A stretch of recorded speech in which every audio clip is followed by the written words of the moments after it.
I'll never forget, in 1982, I was invited out by some friends to see the symphony out at Connemara.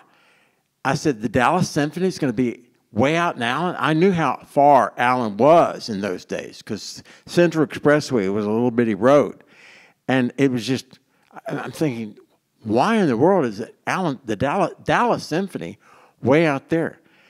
Well, I went, and it was a lovely experience. That was my first introduction to Connemara. The second introduction was Frances Williams came to see me the first week I was employed with the city to educate me about Connemara and what she was trying to do, and hopefully that it would be involved with the planning process of the city. So I got to know Frances and her daughter, and her husband as well, and her other son later on. Anyway, so I had some personal involvement, but Connemara is also part of what I call the southern end, the very far eastern end of what was once and still exists, one of the 4 native forests in North Texas. And the Sun Creek area has the bulk of that forest that's left. Allen protected its forest. Plano got rid of theirs, so you don't see it on the Plano side as well. And some of it is on Miss McDermott's property, but altogether it's one of 4 native forests in North Texas that's still surviving. Most of them got chopped down. So Allen has a tremendous resource in that Connemara and the forest and Rowlett Creek. Also, I've studied a lot about the Indians who once existed in Collin County, and Rowlett Creek was considered a sacred area. One reason is some of those pecan trees out in that part of the world are 200 years old, and I would love to talk to them if they could talk back to me. It was a number of artifacts, Native American artifacts have been found around Rowlett Creek. Not so much anymore, but over the years. So this is a tremendous asset to Allen, Plano, the surrounding areas, Collin County, and people come from all over North Texas to come to Connemara. And Bob Meone is going to talk about his role at Connemara and the role of Connemara in our community. We will take questions after the presentation. And please speak into the microphone so the people who are watching virtually can hear the question. Bob, you're on. So I just want to start, I just want to give you just a little history of just my experience with the Connemara Meadow. And it's not uncommon, in fact, it's very common for people to tell me, I've lived in Allen, Plano for 5 years, 10 years, 15 years, 20 years, and I never knew where this place was. Never knew where it was. So I wanted to start off by showing you where is the meadow. And so can you see it looks like an arrowhead there in the middle of the screen? That is the Connemara Meadow. And that's a view from the side of it. And down the middle of the photograph there, that's Rowlett Creek. The meadow is divided into 2 parts, the lower meadow and the upper meadow. It rises about 60 feet from the creek all the way up to the top. The lower meadow floods when Rowlett Creek floods. The upper meadow does not.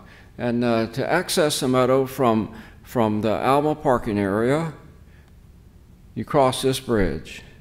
And if you cross that bridge, if you were to stop on the bridge and look down to the water, it's about 15 feet from the top of the bridge, not the top of the bridge, but where you walk on the bridge to the water. So this photograph was taken on January 19th, 2019.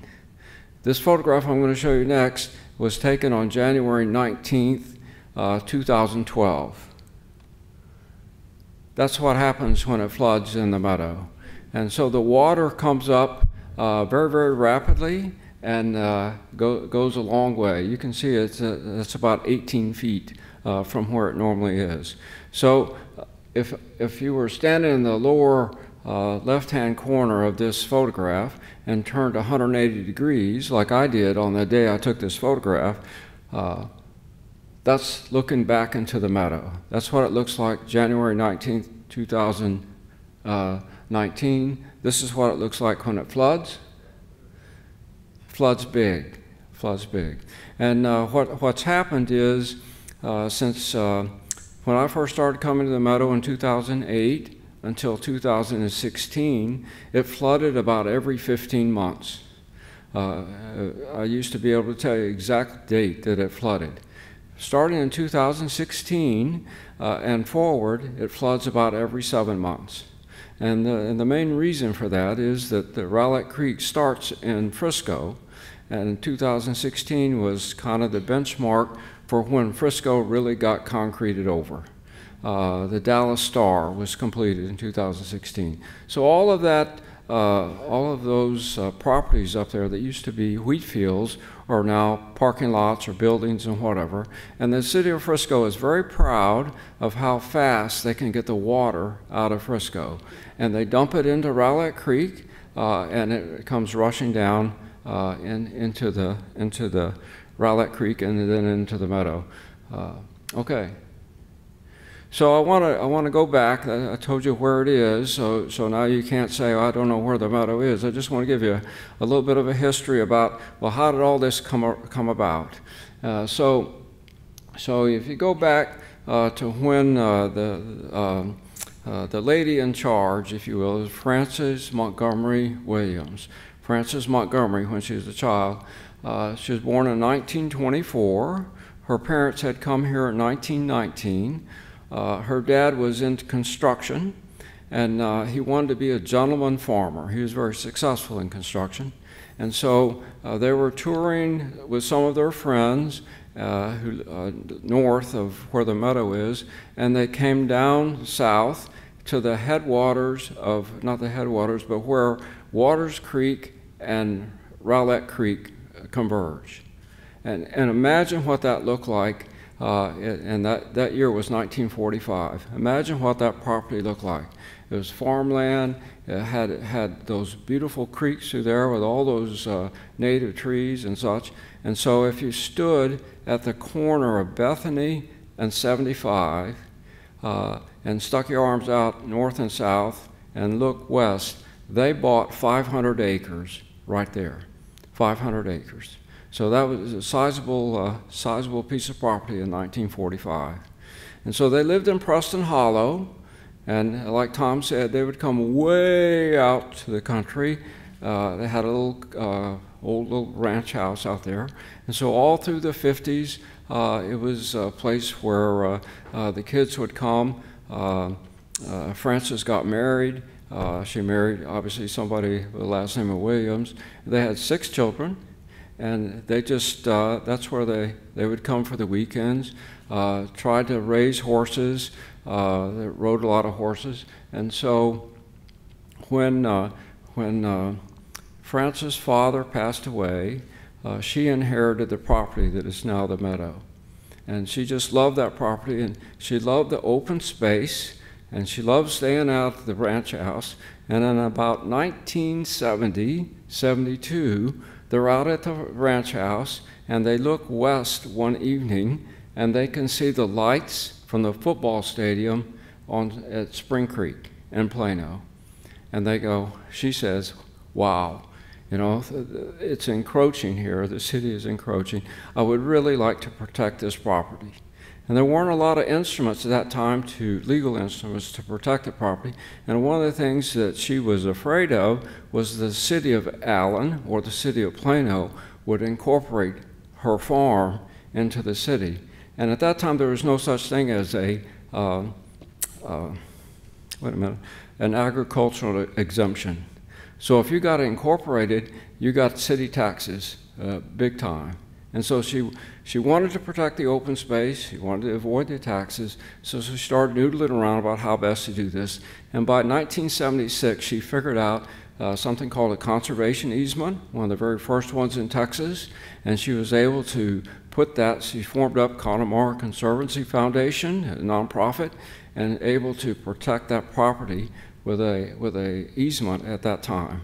And so that was 1976, and they wanted to know, how can we, because Frances really wanted people to come to the country, to come to appreciate open space. And so she and her daughter wanted to know, how can we do this? And so they toured around the country to see how other organizations who were protecting open space, how they could do that. And they came up with the idea of, what we could do, we could have art in the meadow. We could have art in terms of sculpture, art in terms of music. You heard Tom mention about the Dallas Symphony. So starting about 1981, Amy was her daughter was big time into the arts. And so Amy and Frances began to put together art shows in the meadow. Those started in 1981. And so that's the decision time I'm talking about. And so what I want to show you are photographs of some of the artwork that they had in the meadow. And I mentioned this earlier, we just don't have high quality photos of that artwork. And Sue and I were talking about it. We think the reason for that is the photographs that were taken, and they were taken with slides. And slides don't convert real well to prints unless you do a lot of gymnastics. So we're going to look into that. But I just want to show you some of the artwork. A photograph of Amy and her mom, and talking about concrete. She was very afraid that the whole place was going to get concreted over. So you get the sizing of these. These were big structures. I mean, big pieces of art. And so here's the guy. I would have loved to have seen that up close. And this particular sculpture, there was just a tiny bit written about it. 15,000 bricks. Some brick company loaned the artist 15,000 bricks and laid out that particular piece of art. And then this one, kind of a great big elk that didn't make it. And then this, I don't know what this was, some gazebo type thing. And I want to refer you back to what I said, I didn't say it, but on the bottom of the screen there was a little note that said Christopher Columbus Connection. So what am I talking about? Christopher Columbus Connection. So when Christopher Columbus, why would Francis Williams be tied to Christopher Columbus? Well, when Christopher Columbus came to the New World, one of the major things he brought were horses. At that time, that's the way you got around. If you didn't have a horse, you couldn't go anywhere. There were no horses in North or South America. So the Spanish brought horses. And the type of horses that they brought were small horses, gaited. You know what a Tennessee Walker is? A gaited horse. They're tall. Well, the Spanish had a horse called a Paso Fino. It looks like that. And those horses were taken into South America, and they grew. They have Colombian Pasos and various other Mexican Pasos. And so it turns out that Frances really liked Pasos as a horse, and so she got one. And when she got one, things at the meadow changed. Things at the meadow changed. Now, let me just give you a little bit of history here. The art shows ran from 81 to 2001. And they stopped in 2002. That just happened to be the year that Frances expired. So the art shows were a 10-year run there. They'd have those art shows for all through the year. And then when she passed away, the art shows ended. But thanks to the Paso, the meadow was given a gift. And again, this had been a family farm. They tried to raise cattle, they raised show horses and such. And what the horses brought to the meadow was Johnson grass. And Johnson grass, in case you don't know it, is the world's most expensive weed. The world's most expensive weed. What do I mean by when I say world's most expensive weed? More money, more time, more resources are spent trying to get rid of Johnson grass than any other grass, any other weed, anywhere else in the world. And so, just to give you an idea, this is Johnson grass. You see where it's growing? It's growing in a crack of a sidewalk. I just picked up my grandson. When I saw that, I said, "Stop! I'm going to stop the car, take a photograph." I should have him stood right there beside it. It's about 4 feet high. It's 104 degrees today that I took that photograph. So here Johnson grass is growing, no dirt, no moisture, lots of heat, and loving it, loving it. So like I say, the horses brought Johnson grass to the meadow, and we have, when I first got to the meadow, 2008, we had an ocean of Johnson grass. That's what I'm talking about. When you walk into the meadow, if it had not been mowed down, that's what it looked like. Everywhere in the meadow is just Johnson grass crazy. And so one of the things, as I got involved and other master naturalists got involved, master naturalists have three things that are branded into our brains: preserve, restore, and educate. And it just so happened restore got really heavily implanted in my brain. So we began a process of getting rid of the Johnson grass and restoring native grasses and flowers, wildflowers, into the meadow. And some of the things, not all the things that grew in the meadow were Johnson grass. There were other things, but the Johnson grass dominated. And so the first year, we killed out about 15 acres of Johnson grass, sowed some native grass seeds, and we thought that the grass would just grow up, no problem. And what grew up was a native species. Anybody know what that is? That is, I'll tell you what the name of it is. That picture was taken of my truck. 2 weeks later, 14 days later, I came, parked my truck in the same spot, went to the same spot, and took a picture of my truck 14 days later. Here's that photograph. The name of that plant is giant Texas ragweed. And you can see where it gets its name. It can easily grow 14 feet high, and in this case it grew 6 feet high and totally got rid of my truck. So anyway, we were in the process of getting rid of not only invasives but non-desirables like ragweed type thing. And you know what? You get the ragweed count, you see that on the weather and such, that's what we're talking about. So one of the keys to success was irrigation. And the reason we figured that out, we started trying to have wildflowers in the meadow in 2009, bust. 10, bust. 11, bust. 12, bust. And you know what you get when you bust with wildflowers? You get to wait till the next year. Because if the wildflowers don't come up in the spring, you don't get another chance, because wildflowers don't grow when it's 110. So finally, 2012, at the end of the season, no wildflowers, I finally took the package of seeds and rolled it over on the back and read the instructions for how to grow wildflowers. And it said you had to irrigate the first year. So duh, you know, so we figured out, well, okay, we're going to irrigate. And so we figured out how are we going to get the water out of Rowlett Creek and irrigate the wildflowers and the native grass. And so the challenge was, who does that and how do they do that? So we did a lot of research, and one of the things we found was that marijuana farmers had figured that out. And not only did that was amazing to me, they posted videos of the way they did it. So I would go through and do searches, marijuana farmers in the desert, marijuana farmers in the mountains, and so on and so forth. And I would see these various contraptions, and I took an idea here, an idea there, and came up with that particular thing, to distribute the water. You've seen the movie Back to the Future, and how the car is powered, flux capacitor. That's what we call that, a flux capacitor.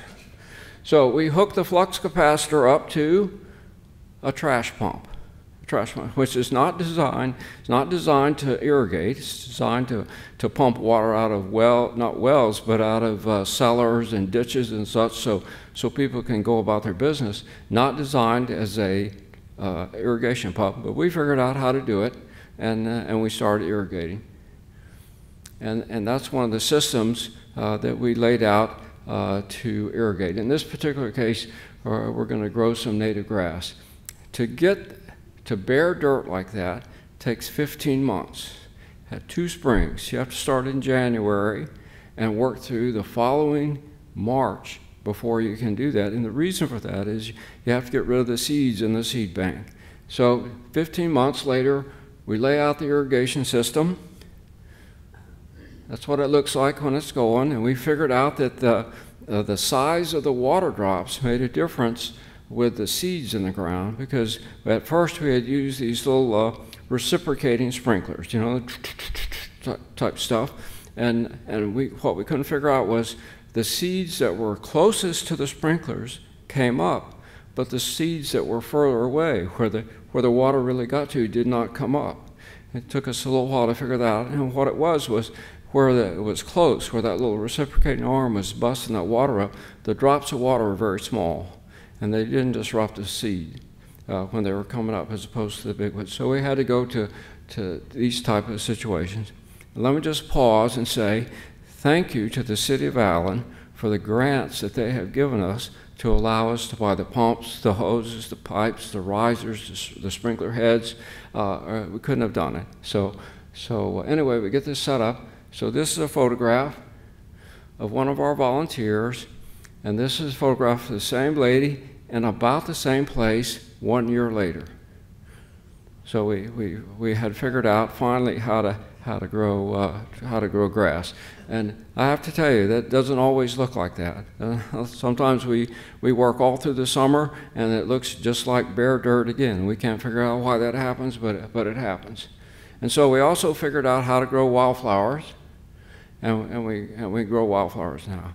And so much so that on the Saturday of Memorial Day, we have artists from throughout Dallas-Fort Worth come to the meadow to paint and sketch wildflowers. And they do a great job. And Eileen, once again, I forgot to bring a little card. So anyway, what we do, we take what we think is the best sketch of the wildflowers, and we make a deal with the artist, and we make thank you notes using that sketch. And we use those thank you notes as a way for folks to make donations to the meadow. Here's another photograph of some more wildflowers. And then, of course, we could not do it without volunteers. The Connemara is entirely a volunteer organization. And let me back up. I should have said this very first. The name Connemara, where does that come from? I get that question a lot. So when Frances was going to name the property, she didn't want to name it Stonebriar or Rocky Creek or something like that. She wanted to name Amy said she wanted to name it something lyrical. And so they looked around, and Carl Sandburg's farm in North Carolina was named Connemara. And so they said, okay, that's what we're going to do. So that's where the name came from. So anyway, the volunteers could not do anything without the volunteers. I mean, like, we're all volunteers, so we get them from a variety of places. The Young Men's Service League and the National Charity League in Allen, the Allen chapters, are big-time supporters. Okay. So, back in the 1910, 1920, 1930, 1940, what was North Texas area famous for? Bobwhite quail. Bobwhite quail. And why were they famous for bobwhite quail? This area of North Texas was cotton farming.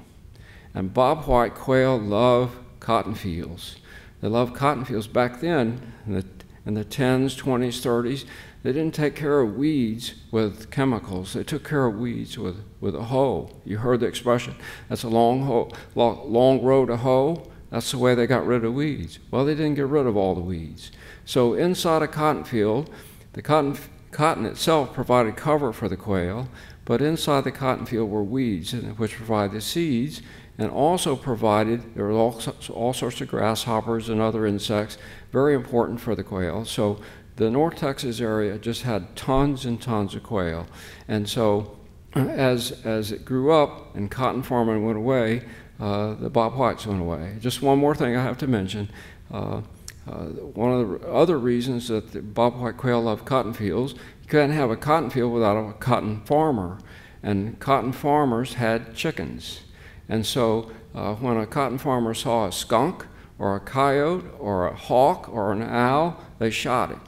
They didn't think anything about the bobwhite quail. They were thinking about their chickens. And so as we lost the farmers and the protection for the birds and such, the predator population went up, and the population of bobwhite quail went down. So we decided it was important to try to bring bobwhite quail back, and so we're having an ongoing effort to do that. In case you've never seen one, that's a photograph of some bobwhites that we released at the meadow. In this case, they're at a feeder, and that's one of my favorite photographs. You can see how the rooster right there in front is on sentry duty. And so the rest of them are feeding, and that particular bobwhite is maintained vigilant so nothing sneaks up on them. And then here's another photograph of them around our feeders. And then this is another thing we really got wrapped around, and that is monarch butterflies. Monarch butterflies is very, very important in the greater ecology of all of North America. You know, they start in Mexico, and they fly up through Texas, and they go all the way to Canada, and then they come back. And on their way, they have to have a particular plant to lay their eggs on, and that plant is milkweed.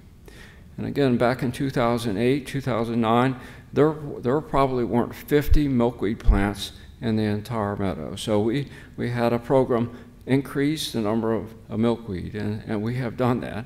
And this is a monarch on a milkweed. And as we are increasing the habitat for monarchs, we're also increasing the habitat for birds. And the birds have enjoyed that as well. This is a photograph of an indigo bunting. My next one is my favorite bird. I wish the National Audubon Society would adopt it as their icon. This is a painted bunting. And you can see why it's my favorite and a lot of other people's favorites. And we're busy trying to grow grass and wildflowers. We don't pay a lot of attention to the birds, but we noticed about 3 or 4 years ago that there would be people out in the meadow when we were out in the meadow in the mornings with the cameras with great big long lenses. And we finally asked, what are you out here about? We're out here to take pictures of the painted buntings. And what it was, they had finally, because the habitat had improved, they had moved into the meadow and were nesting in the meadow. And so that was a big time accomplishment for us. But back to the milkweed, this is right here. This is what I call the home run over the center field fence. This is a 450-footer. And what it is, it's a child. We love children in the meadow.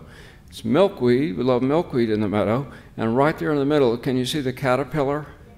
The caterpillar, that's a monarch caterpillar on one of our milkweeds. And so we absolutely love that. That's, like I say, that's big time success for us. And there it is again, just growing. And the word is, if you're a volunteer at the meadow and you run over, stomp on, whatever, a milkweed plant, you're in trouble. You're in trouble. Okay, and that's just one final photograph of some, one of the artists took that photograph. That's some of our wildflowers. As you come in from the Alma parking area and walk across the bridge, that's what you bump into on Memorial Day Saturday. That's what the wildflowers look like, and that particular day. So just a couple other slides. This is our mission, which is, it's not like we don't have a mission, we have a mission, and that is basically to preserve and restore the meadow as best as possible. And we wanted to keep what Frances had as what her mission was, open space. So the meadow is open. So, I mean, it's no fee. You can come there 24/7, not 24/7, you can come there 365 days a year, dawn till dusk type thing. And if you want to come at night, we can make that happen too. And then some of our longer and short range goals. So one of the things I want to mention is if you have not been to the meadow and would like to come to the meadow for a tour, if you get in touch with us, we have 2 golf carts. And believe me, touring around the meadow on a golf cart is a whole lot better than walking around, especially if it's 100 degrees outside. So if you'd like to do that, like to put a group together, as many as 10 people, we can make that happen. So with that, I'm open for questions. Bob, while I'm coming in down there, for you non-birders, a painted bunting in Collin County is quite rare. So congratulations. Questions, comments, protests? Can you tell the audience how they can help with the Connemara Conservancy? How do I say it one more time? How to help. Oh, how to help. How to help. Okay, how to help with Connemara. You can volunteer. You can volunteer. And we have three kinds of volunteers. We have people that work in restoration. We have people that work in social media. We have people that work in events. And we need help in all those areas. And so you might not be, well, I can't get out in the heat, but I'm really good on a PC. I'm really good with Facebook, whatever. We can use that help. I really like to do events and have people come and do things. We need that help as well. Questions, comments? I'll do you last, Diane. Okay.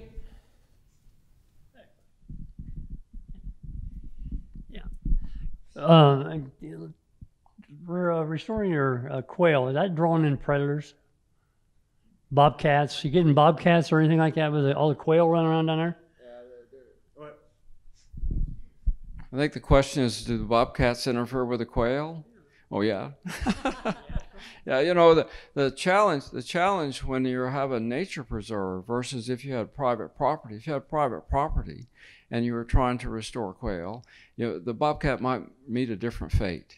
We have a nature preserve, so nothing's going to happen to the bobcat. So the bobwhites they're kind of on their own. So what we do when we're raising the bobwhites, we get the eggs, we incubate the eggs, and when they hatch, you know, a bobwhite when it hatches is about as big as a bumblebee, and we move it to what we call a brood pen for 5 weeks.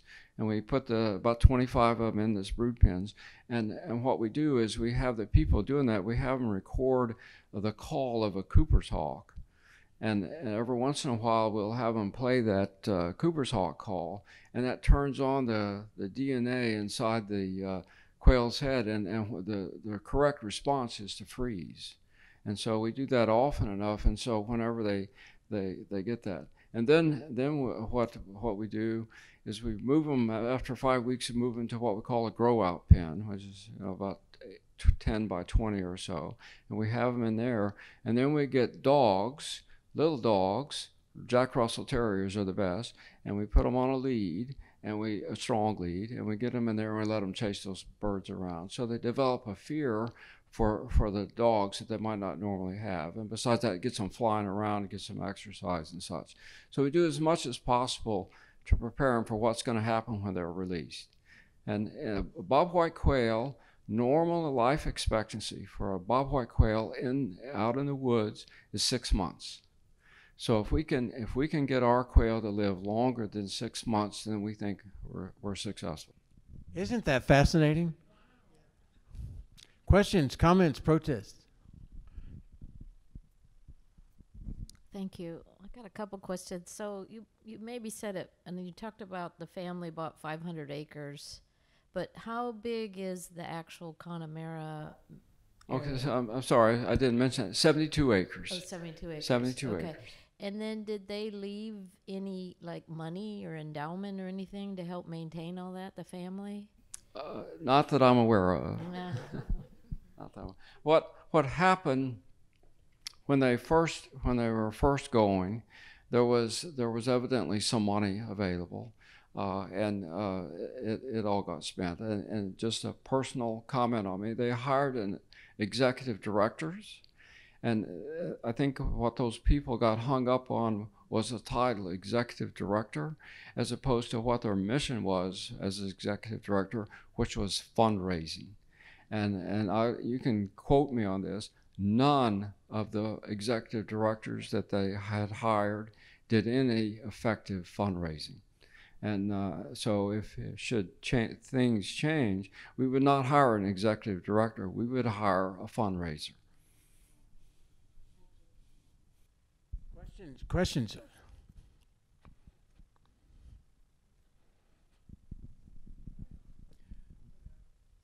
Could you tell me the extent of flooding of Rowlett Creek now compared to 20 years ago? You're asking how is it different from 10 years ago? The flooding? 20 years ago. 20 years ago. I wasn't around 20 years ago, but like I say, the first time I was exposed to it was 2008, and then from then on up until the present. Just based on what I've seen and what I've heard, I don't think it changed much prior.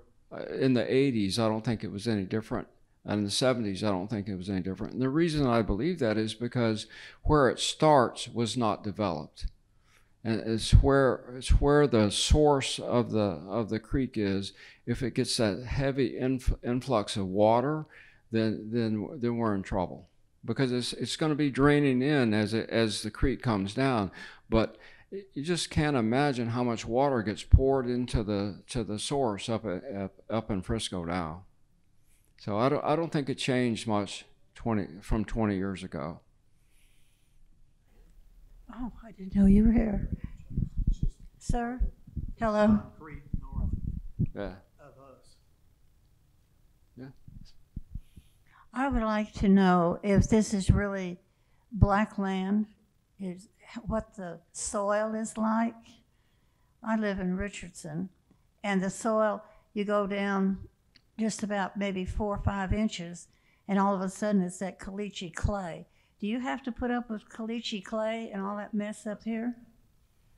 I think you're asking me about the type of soil in the meadow. Yes, the type of soil, because it's hard to get anything to grow in that kind of, this other kind of soil. Did you say it's hard to get anything to grow in it? Yeah, because of the clay soil. Yes. Yeah. I didn't pay her to say that. It's very difficult. Very, very difficult. It is, it's called the Blackland Prairie soil. Blackland Prairie. So so the soil doesn't get like concrete. Yeah. Yeah. I was just wondering about that. And where does this Rowlett Creek go after it floods? Where does it go to? Okay, where does Rowlett Creek go? It flows through starts in Frisco, comes into Allen, flows into Plano, flows into Richardson, flows into Garland, and then flows into Lake Ray Hubbard. Which is part of the East Fork of the Trinity River, which connects to the Trinity River. And let me just give you a little more information that you probably want to know. The water in Rowlett Creek belongs to the state of Texas. And the state of Texas leases the water in Rowlett Creek to various and sundry places. And what they did with Rowlett Creek, they leased it to the city of Dallas. So we have a contract with the city of Dallas to pump water out of the creek. And I have to, every day that we're pumping water, I have to take a photograph of the meter. Every month, at the end of the month, I have to send the photographs and account for every gallon of water that we pump out, and then away we go. That's what I was going to ask about the water. Yeah, I want to ask about clearance to pour water out. I know people who do, but they don't get that contract. But if they ever get caught, it's serious.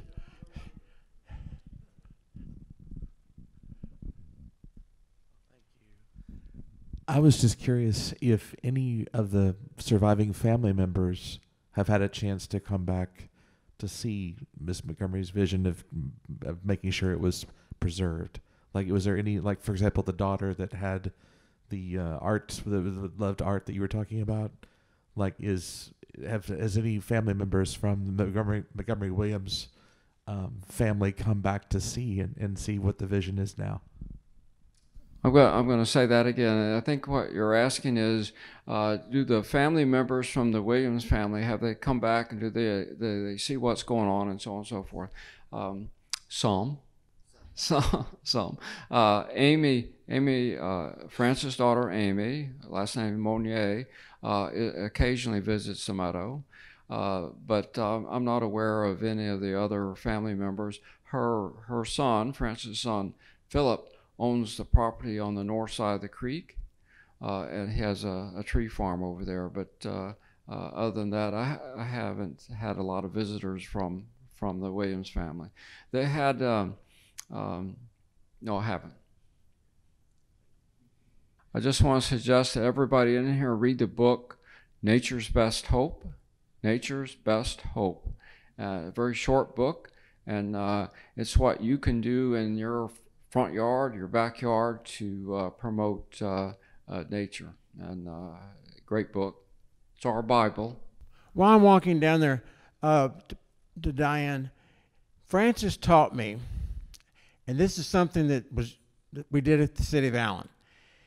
She used the model of the Walden Thoreau's Walden's Pond in Massachusetts, and when it was time for to develop that area, the city that was in said, okay, we're going to grant you certain development rights, but you got to protect that pond. And we did the same thing with the forest that's nearby, Connemara. We saved the forest and gave certain development rights so that it would be a win-win for everybody. That came from Frances, which came from Walden Pond.